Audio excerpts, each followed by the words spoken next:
Hi everyone, I'm Dr. Mohammad Asif from Kara Hair Transplant and Aesthetics Center, and today we are going to talk about beard hair transplant. ये video उन लोगों के लिए है जिनको ये जानना है कि बियर्ड हेयर ट्रांसप्लांट में वो आइडियल कैंडिडेट कौन कौन से होते हैं, किस किस कंडीशन में बियर्ड ट्रांसप्लांट किया जाना चाहिए, बियर्ड ट्रांसप्लांट में क्या प्रोसीजर यूज़ होता है, कौन सा बेस्ट टेक्निक बियर्ड ट्रांसप्लांट के लिए सबसे ज़्यादा इम्पोर्टेंट है और इसके साइड इफ़ेक्ट क्या क्या हो सकते हैं। तो ये सब जानने के लिए ये वीडियो आपके लिए बहुत इम्पोर्टेंट है। सो आइए जानते हैं कि बियर्ड हेयर ट्रांसप्लांट किस किस कंडीशन में किया जा सकता है, या वो आइडियल कैंडिडेट कौन कौन से हैं जिसमें बियर्ड हेयर ट्रांसप्लांट आप करा सकते हैं। इसमें सबसे पहले है जेनेटिकली डिफाइंड हेयर लॉस। ये वो कंडीशन है जिसके अंदर आप जेनेटिकली आपके पास पैची बियर्ड है या बियर्ड डेवलप नहीं हुई है, 22 साल की उम्र हो चुकी है, 25 क्रॉस कर चुके हैं, उसके बाद भी बियर्ड नहीं डेवलप हो रहा है। ये सबसे पहली कंडीशन है जिसमें बियर्ड ट्रांसप्लांट आपको हेल्प कर सकता है। दूसरा जो रीज़न है वो ये हो सकता है कि किसी भी वजह से, या किसी इन्फेक्शन की वजह से, या किसी भी इन्फ्लेमेटरी डिसऑर्डर की वजह से, जैसे एलोपेशिया एरिया था, कि आपको वहाँ पे परमानेंट हेयर लॉस हो चुका है, 1 साल से ज़्यादा हो चुका है और वहाँ पे बाल डेवलप नहीं हो रहे, आप उस कंडीशन में भी बियर्ड हेयर ट्रांसप्लांट करा सकते हैं। तीसरा जो रीज़न हो सकता है किसी चोट की वजह से, कोई ट्रॉमा या कोई एक्सीडेंट जहाँ पर पहले बाल थे लेकिन चोट के बाद या स्कार डेवलप हुआ और स्कार के अंदर बियर्ड हेयर का ग्रोथ नहीं हो पा रहा है, उस सिचुएशन के अंदर भी आप बियर्ड हेयर ट्रांसप्लांट करा सकते हैं। सो लेट्स अंडरस्टैंड, अगर आप बियर्ड ट्रांसप्लांट के रेडी हैं, आपको किन किन चीज़ों का और ध्यान देना है। तो सबसे पहले बियर्ड ट्रांसप्लांट के लिए प्रिपरेशन में इंपॉर्टेंट है ब्लड टेस्ट का होना। उसमें आपको पता चलेगा कि आपका बॉडी में शुगर लेवल किस लेवल का है। आप अपना ब्लड प्रेशर भी चेक करें, क्योंकि हाइपरटेंसिव कंडीशन और डायबिटिक कंडीशंस के अंदर आप बियर्ड ट्रांसप्लांट के लिए वेट करें, पहले इनको कंट्रोल करें, देन उसके बाद ही आप बियर्ड ट्रांसप्लांट के लिए जा सकते हैं। आपको अपना डोनर एरिया इवैल्यूएशन भी कराना ज़रूरी है डॉक्टर के थ्रू। क्यों?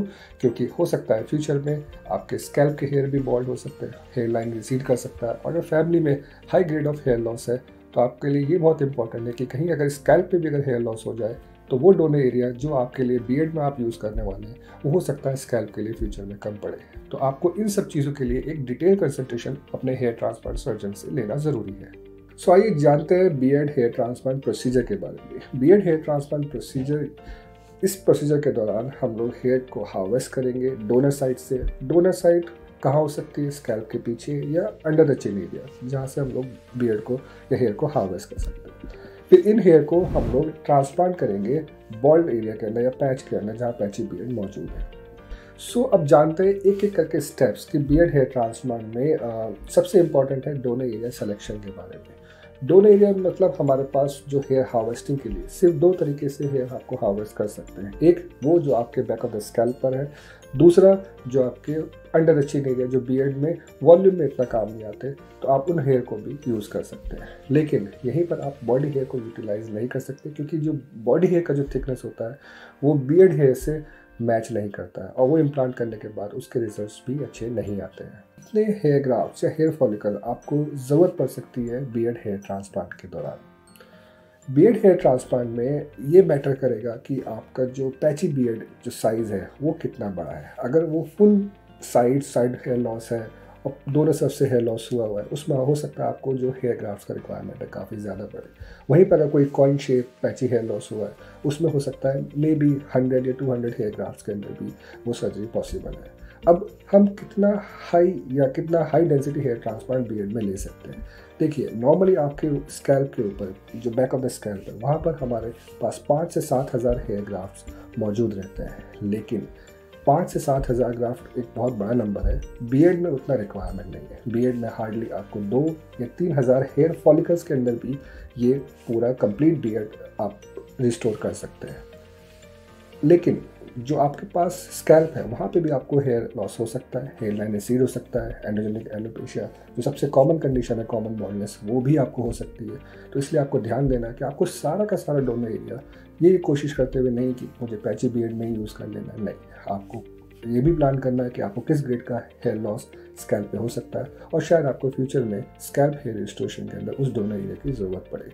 पर नॉर्मली हायर साइड पे हम लोग 2 से 3 हज़ार हेयर फॉलिकल्स तक बियर्ड के अंदर इजीली इम्प्लांट कर सकते हैं, और लोअर साइड पे कम से कम 100 या 200 हेयर स्ट्रेंथ में भी आप बियर्ड को रिस्टोर कर सकते हैं, बट उसका साइज़ बहुत छोटा रहे। So second important step is implantation of hair. Hair को इम्प्लांट किस तरीके से किया जाए।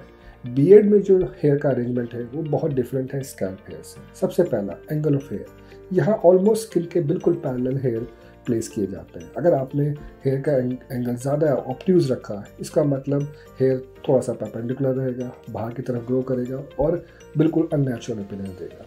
इसके अलावा आपको ये भी ध्यान देना है कि डेंसिटी शुड बी ऑप्टिमल। बहुत high density beard hair transplant में नहीं चाहिए, क्योंकि ज़रा सा भी आप लेंथ लेते हैं वो फुल कवरेज देता है। लेकिन यस, अगर आपने बहुत स्कैंटी हेयर डेंसिटी लिया तो वहाँ पर पैचेस भी दिखेंगे जो अननेचुरल और वियर्ड लग सकते हैं। सो अभी आप एक बात और समझ लें कि जब आप बियर्ड हेयर ग्राफ्ट की बात करते हैं तो एक हेयर ग्राफ्ट के अंदर 1, 2 या 3 या 4 फॉलिकल भी हो सकते हैं। स्कैल्प में ये ऐसा क्यों? क्योंकि वहाँ पर स्कैल्प के अंदर जो अरेंजमेंट है वो इस तरीके से है कि एक ही ओपनिंग से सिंगल, डबल या ट्रिपल हेयर भी वहाँ से निकलता है।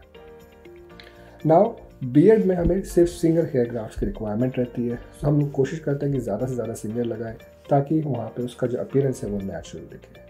सो next is beard hair transplant का सबसे बेस्ट टेक्निक क्या है, या बियर्ड हेयर ट्रांसप्लांट को कब सक्सेसफुल कहा जा सकता है। इसमें सबसे पहले है नॉन स्कारिंग टेक्निक। वो टेक्निक जिसकी वजह से फेस पे कोई स्कार ना है, कभी भी आप शेव करें तो वहाँ पे कोई visible sign of hair transplant ना हो। दूसरा, जिस तरीके से हेयर को प्लेस किया जाए वो बहुत एक्यूटली प्लेस किया जाए, जिसमें वो बिल्कुल पैरेलल रहे सरफेस के, कोई आउटवर्ड ग्रोथ ना हो, कोई देख के ये ना बताए कि आपने कोई वियर्ड ट्रांसप्लांट किया हुआ है या आपने कोई सर्जरी करा हुआ है। तीसरा इंपॉर्टेंट है सेफ्टी। बिल्कुल सेफ तरीके से ट्रांसप्लांट किया जाना चाहिए। किसी भी नर्व को या बड़ी आर्टरी से, कोई वेन्स को, कोई फेस बहुत ज़्यादा वैस्कुलर है, उसमें बहुत ज़्यादा नर्व्स भी हैं, आप वहाँ पर अनड्यू डैमेज नहीं करें। फोर्थ, इसके जो रिजल्ट्स हैं वो अप्रिशिएबल होने चाहिए in terms of density, in terms of appearance, in terms of shape. ये सारी चीज़ें बियर्ड हेयर ट्रांसप्लांट को सक्सेसफुल बनाती है। नाउ मेरा एक्सपीरियंस या मेरा ओपिनियन क्या है बियर्ड हेयर ट्रांसप्लांट के बारे में। देखिए, बियर्ड हेयर ट्रांसप्लांट बहुत सक्सेसफुल सर्जरी है, लेकिन इसमें टेक्निक से लेके एक्सपर्टीज़ का बहुत ज़्यादा रोल है। टेक्निक से मेरा मायने है कि जो सफ़ायर एफ्यूरी हेयर ट्रांसप्लांट है वो सबसे ज़्यादा इंपॉर्टेंट है। सफ़ायर जो ब्लेड्स हैं बहुत शार्प होते हैं, तो जब आप ट्रांसप्लांट करेंगे, जब आप जो ग्राफ्टेड एरिया जहाँ पे आपको इम्प्लांटेशन करना है वहाँ पे आपको होल बनाने की ज़रूरत पड़ेगी, तो आप जितना बड़ा या थिक नीडल वगैरह यूज़ करेंगे तो उसके स्कार के चांसेस ज़्यादा होंगे, उसमें नीचे जो वेसल्स हैं उसको डैमेज करने के चांसेस भी ज़्यादा होंगे। लेकिन वही चीज़ सफ़ायर से अगर आप करने जाएंगे तो उसमें आपको ना वहाँ पे स्कार मिलेगा, उसमें डेप्थ कंट्रोल भी है कि ना किसी डीप वेसल को इंजरी होगी, सेफ्टी बहुत ज़्यादा रहेगी, रिकवरी बहुत फास्ट रहेगी, डेंसिटी भी आपको इसमें ही सबसे ज़्यादा मिलेगी, और इसका जो स्कार है वो बिल्कुल विजिबल नहीं रहता। तो जब भी आप शेव करेंगे आपको वहाँ पर कोई भी विजिबल स्कारिंग देखने को नहीं मिलेगी। तो ये सारे एडवांटेज आपको सफ़ायर एफ्यूरी हेयर ट्रांसप्लांट से मिल जाते हैं। So let's discuss about results and the followups. So जब आपका बियर्ड हेयर ट्रांसप्लांट होता है उसके नेक्स्ट डे जो ट्रांसप्लांटेड जो हेयर है उसका जो स्किन होता है वो डार्क पड़ने लगता है, वो ब्लैक होने लगता है, जिसकी वजह से स्कैब्स और क्रस्ट फॉर्म होते हैं।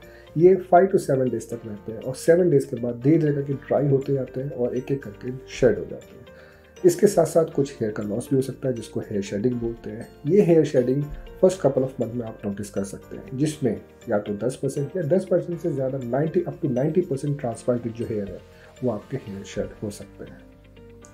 लेकिन ये सारे के सारे बाल आपको फिर से वापस ग्रो करते हैं। ये 3rd से 4th मंथ के बाद शुरू होता है और 5 to 6 मंथ्स के अंदर एक डिसेंट बियर्ड ट्रांसप्लांट रिजल्ट आपको देखने को मिल जाता है, जो फिर फर्दर नेक्स्ट 6 मंथ्स के अंदर पूरा अपना थिकनेस वॉल्यूम लेता है। तो ये कंप्लीट जर्नी ये 6 मंथ से 9 मंथ्स टू या फिर 1 ईयर तक हो सकती है। Side effects related to the beard hair transplant. Beard hair transplant generally consider as a safe surgery. इसके अंदर ज़्यादा साइड इफेक्ट देखने को नहीं मिलते हैं, लेकिन कुछ चीज़ें ऐसी होती हैं जैसे redness, dryness of face, itching issues, वो फर्स्ट कपल ऑफ वीक्स तक रह सकते हैं। रेडनेस धीरे धीरे करके सबसाइड होने लगता है। कई बार ये PIH जो डार्क पैच है पिगमेंटेशन का वो बियर्ड एरिया के अंदर देखने को मिल सकता है। जो सिग्निफिकेंट साइड इफेक्ट है वो है कोबलस्टोनिंग। बियर्ड के अंदर कोबलस्टोनिंग स्पेसिफिकली एशियन पॉपुलेशन के अंदर काफ़ी देखने को मिलती है, और अगर वहीं पर अगर आपने डबल या ट्रिपल या 4 हेयर ग्राफ्ट्स का यूज़ किया बियर्ड में तो वहाँ पर वो कोबलस्टोन और ज़्यादा विजिबल होते हैं। सो कोबलस्टोनिंग को प्रिवेंट किया जा सकता है by using the proper technique, जैसे सफ़ायर एफ्यूरी हेयर ट्रांसप्लांट जिसमें ब्लेड का जो साइज़ है बहुत टाइनी है, टिश्यू इंजरी कम है, तो कोबलस्टोन का साइज़ भी नहीं आता है। दूसरा, इसके अंदर आप सिंगल या डबल हेयर का अगर आप ग्राफ्ट यूज़ करेंगे तो वहाँ भी आपको कोबल स्टोनिंग देखने को नहीं मिलती है। डेप्थ कंट्रोल, अगर आपने बियर्ड जो हेयर है वो आपने सही डेप्थ पे ट्रांसप्लांट किया है तब भी आपको कोबल स्टोनिंग से आप बच सकते हैं। So this is all about beard hair transplant, safety, procedure, consideration, everything is discussed here. If you want to see the full procedure video is there, you can link on the tab. Now, if you have some questions which are still important and you want to ask, you can leave your comment in our comment section. Stay tuned and keep watching us.